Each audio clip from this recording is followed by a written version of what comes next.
Young India ದಾಳಿಗೆ ಬಾಂಗ್ಲಾ ಉಡೀಸ್, ಪಾಂಡ್ಯ ಬೊಂಬಾಟ್ batting. T20 ಸೀರೀಸ್ನಲ್ಲಿ ಶುಭಾರಂಭ ಮಾಡಿದ ಭಾರತ.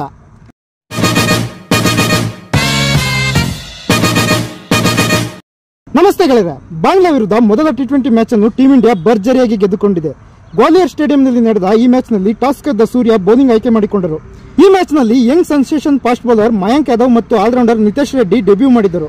ಇನ್ನು ಈ ಮ್ಯಾಚ್ನಲ್ಲಿ ಭಾರತ ತಂಡ ಆಲ್ರೌಂಡರ್ಗಳಿಂದಲೇ ತುಂಬಿತ್ತು.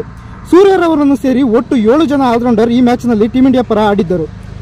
ಬೌಲಿಂಗ್ ದಾಳಿಗೆ ಬಂದ ಟೀಂ ಇಂಡಿಯಾದ ಯಂಗ್ ಬೌಲರ್ಗಳ ಬಿಗಿ ಬೌಲಿಂಗ್ ದಾಳಿಗೆ ಬಾಂಗ್ಲಾದೇಶದ ಬ್ಯಾಟರ್ಗಳು ಒಬ್ಬರ ಹಿಂದೆ ಒಬ್ಬರಂತೆ ಪೆವಿಲಿಯನ್ ಪರೇಡ್ ನಡೆಸುತ್ತಿದ್ದರು.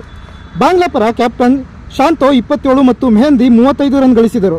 ಅಂತಿಮವಾಗಿ ಬಾಂಗ್ಲಾ ತಂಡ 127 ರನ್ಗಳ ಸಾಧಾರಣ ಮೊತ್ತಕ್ಕೆ ಆಲ್ಔಟ್ ಆಯಿತು. ಭಾರತದ ಪರ ಎಲ್ಲ ಬೌಲರ್ಗಳು ಬೊಂಬಾಟ್ ಬೌಲಿಂಗ್ ಮಾಡಿ ಮಿಂಚಿದರು. ಆರ್ಶದೀಪ್ ಸಿಂಗ್ 3 ವಿಕೆಟ್, ಟೀಂ ಇಂಡಿಯಾಗೆ ಕಂಬ್ಯಾಕ್ ಮಾಡಿದ ಸ್ಪಿನ್ನರ್ ವರುಣ್ ಚಕ್ರವರ್ತಿ 3 ವಿಕೆಟ್ ಮತ್ತು ಹಾರ್ದಿಕ್ ಪಾಂಡ್ಯ, ವಾಷಿಂಗ್ಟನ್ ಸುಂದರ್ ಹಾಗೂ ಮಯಾಂಕ್ ತಲಾ 1 ವಿಕೆಟ್ ಪಡೆದು ಅಬ್ಬರಿಸಿದರು.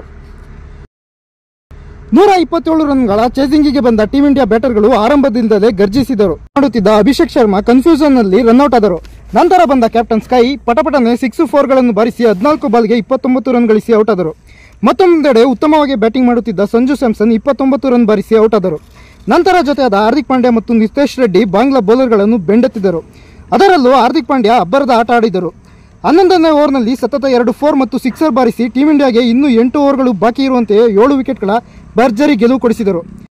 ನಿತೇಶ್ 16 ಮತ್ತು ಹಾರ್ದಿಕ್ ಪಾಂಡ್ಯ 39 ರನ್ ಗಳಿಸಿ ನಾಟ್ಔಟ್ ಆಗಿ ಉಳಿದರು. ಮಾರಕ ಬೌಲಿಂಗ್ ಮಾಡಿದ Arshdeep Singh man of the match ಆದರು. ಬೌಲರ್ಗಳು ಮತ್ತು ಬ್ಯಾಟರ್ಗಳ ಕಮಾಂಡಿಂಗ್ ಆಟದಿಂದ ಟೀಂ ಇಂಡಿಯಾ ಬಾಂಗ್ಲಾ ವಿರುದ್ಧ ಅಮೋಘ ಜಯ ಸಾಧಿಸಿ 3 ಮ್ಯಾಚ್ಗಳ ಟಿ20 ಸೀರೀಸ್ನಲ್ಲಿ 1-0 ಮುನ್ನಡೆ ಸಾಧಿಸಿದೆ.